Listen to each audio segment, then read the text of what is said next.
மதிப்புக்குரிய சரவணன் சார் அவர்களே,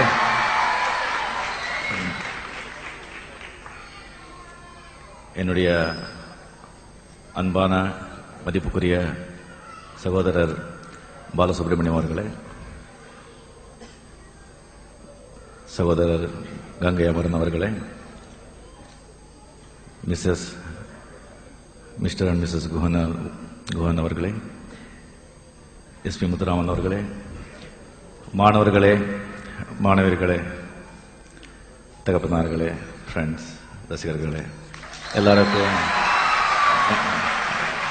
என்னுடைய வணக்கம். எனக்கு சரவணன் சார் முதலே சொன்ன மாதிரி ஒரு 6 மாசத்துக்கு முன்னாலே கேட்டாங்க, இந்த மாதிரி ஒரு ஸ்கூல் ஃபங்க்ஷன் இருக்கு, நீங்க வரணும் அப்படின்னு சொல்லி. ஸோ நான் அவாய்ட் பண்ணுங்கிறதுக்காகவே நான் ஊர்ல இல்லையா சார், நான் அவுட் ஆஃப் இந்தியா போயிட்டு இருக்கேன், இல்லை நீங்க வந்த பிறகு நம்ம வச்சுக்கலாம் அப்படின்னு சொன்னாங்க. இல்லை வருது ரொம்ப லேட் ஆகும், 5-6 மாசம் ஆகும், பரவாயில்லை, நீங்க 5-6 மாசம் ஆனாலும் பரவாயில்லை, நான் எப்படியாவது அவாய்ட் பண்ணலாம் அப்படின்னு சொல்லிட்டு நான் என்ன முயற்சி பண்ணா கூட அவர் சரி இங்க வந்த பிறகு இல்லை சார் எனக்கு ஷூட்டிங் இருக்கு, அவுட்டோர் ஷூட்டிங் இருக்கு, இல்லை நீங்க பரவாயில்ல, எப்போ ஷூட்டிங் ஆனா பரவாயில்ல சரின்னு சொல்லிட்டு இனிமேல் விட மாட்டாங்க அப்படி சொல்லி. ஏன்னா இப்போ இல்லை இந்த ஃபங்க்ஷன் அதெல்லாம் சொன்ன எனக்கு கொஞ்சம் பயமா இருக்கு. என்னுடைய கேட்ட நேரம் எல்லாருடைய கண்ணு அந்த டார்ச் லைட் எல்லாம் மேலேயே விழுந்துகிட்டு இருக்கு. எல்லாரும் நான் என்ன பண்றேன் என்ன பேசுறேன் அப்படின்னு தான் எல்லாருமே பண்ணிட்டு இருப்பாங்க.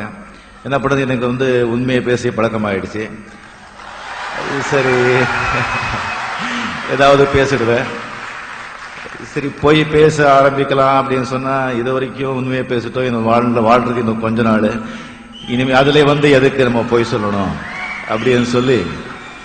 ஏன்னா அந்த பணம் பேரு புகழ் எல்லாம் வந்துட்டா போய் சொல்ற மாதிரி ஒரு நிலைமை வந்துடுறது. அப்பப்போ நானே நினைக்கிறது உண்டு, பணத்துக்கு சாப்பாடு கஷ்டப்படும் போதே போய் சொல்லல, இவ்வளவு பணம் பேரு புகழ் வந்த பிறகு நம்ம போய் சொல்ற மாதிரி வருதைய சொல்லும் போது அந்த பணம் புகழோட அந்த ஆட்டோ இருக்கு பாருங்க, ரொம்ப கஷ்டம். அது எவ்வளவு தொல்லை கொடுக்கும்னு சொன்னா அது நிறைய பணம் வச்சிருக்கிற சரவணன் சாரை தெரியும். அண்ட் லட்சமா தமிழ்ல மட்டும் இல்ல தெலுங்குல கூட சும்மா உழைஞ்சா நடைஞ்சா உக்காந்து லட்சமா பணம் வாங்கிட்டு இருக்கிற மீனா, அவங்களுக்கு தெரியும்.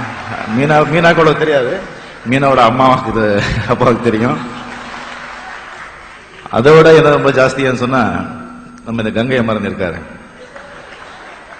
நான் ஃபாரின்ல சுவிட்சர்லாந்து போனா சார் கங்கை அமரன் இப்பதான் வந்துட்டு போனாங்க சார், லண்டன் போனா கங்கை அமரன் வந்துட்டு போனாங்க சார், பாரிஸ் போனா கங்கை அமரன் வந்துட்டு போனாங்க சார், பேங்காக் போனா கங்கை அமரன் வந்துட்டு போனாங்க சார்.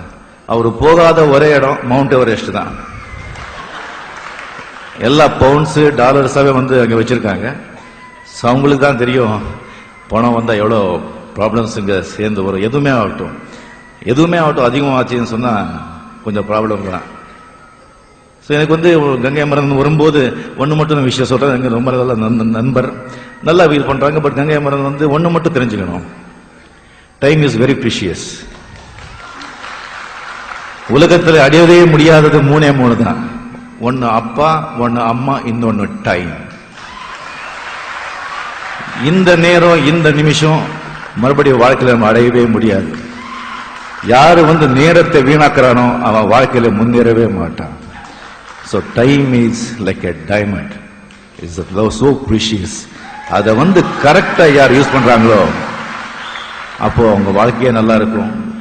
எல்லாமே படிக்கிற காலத்துல படிக்கிற அந்த டைமை கரெக்டா படிக்கிறதுக்கு யூஸ் பண்ணிக்கணும். சம்பாதிக்கிற காலத்துல அந்த டைமை சம்பாதிக்கிறதுக்கு யூஸ் பண்ணிக்கணும். ஸோ இந்த மாதிரி எனிவே கங்கை மரம் தப்பா நினைச்சு கூடாது. நல்ல entertainment, very good, but time fix ஆயிருக்கு.